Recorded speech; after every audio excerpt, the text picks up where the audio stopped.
অস্ট্রেলিয়ার বিপক্ষে সিরিজ জয়ের স্বপ্ন নিয়ে ম্যাকায়ে সিরিজ নির্ধারণী দ্বিতীয় টেস্টের প্রস্তুতি নিচ্ছে বাংলাদেশ।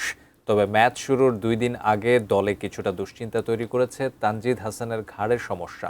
অন্যদিকে আঙুলে বলের আঘাত পেয়েও অনুশীলনে ফিরেছেন মুশফিকুর রহিম। সিরিজ নির্ধারণী লড়াইয়ে আগে শেষ মুহূর্তে প্রস্তুতিতে বাড়তি সতর্ক থাকতে হচ্ছে বাংলাদেশকে। ম্যাকায়ের গ্রেট ব্যারিয়ার রিফ এরিনায় বাংলাদেশ দলের অনুশীলন।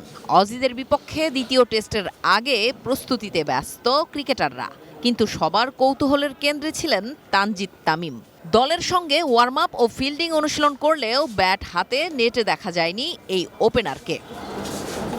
ঘাড়ে অস্বস্তি থাকায় সতর্কতার অংশ হিসেবেই তানজিদকে আজ ব্যাটিং থেকে বিশ্রাম দেয়া হয়েছে। ডারউইন টেস্টে সেঞ্চুরি করা এই ওপেনারের সুস্থ হওয়ার জন্য হাতে আছে আরও একদিন।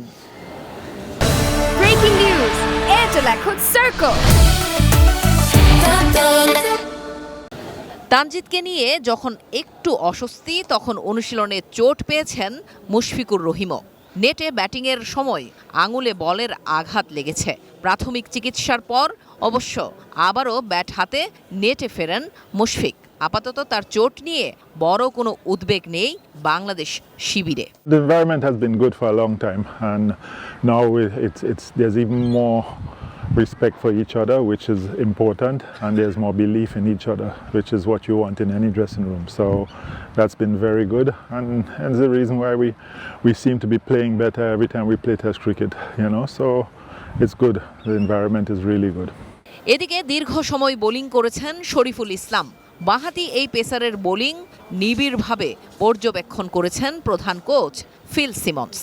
অস্ট্রেলিয়ার কন্ডিশনে সিরিজ জয়ের লক্ষ্যে পেসারদের ওপর যে বড় ভরসা দলের, অনুশীলনের এই চিত্র সেটাই ইঙ্গিত দেয়। তানজিদের ফিটনেস নিয়ে সামান্য উদ্বেগ ও মুশফিকের আঙুলে চোট। ম্যাচের আগে একটু অস্বস্তি থাকলেও সামগ্রিক ছবিটা বাংলাদেশের জন্য আশাব্যঞ্জকই। ডারউইনে একটি সেঞ্চুরির আত্মবিশ্বাস, দলের ঐক্যবদ্ধ লড়াকু পারফরমেন্স আর সিরিজ জয়ের হাতছানি, সব মিলিয়ে ম্যাকায়ে বাংলাদেশ দল রয়েছে ইতিহাস গড়ার রাস্তায়। জেনিয়া চিশিম, স্পোর্টস ডেস্ক, এটিএন নিউজ।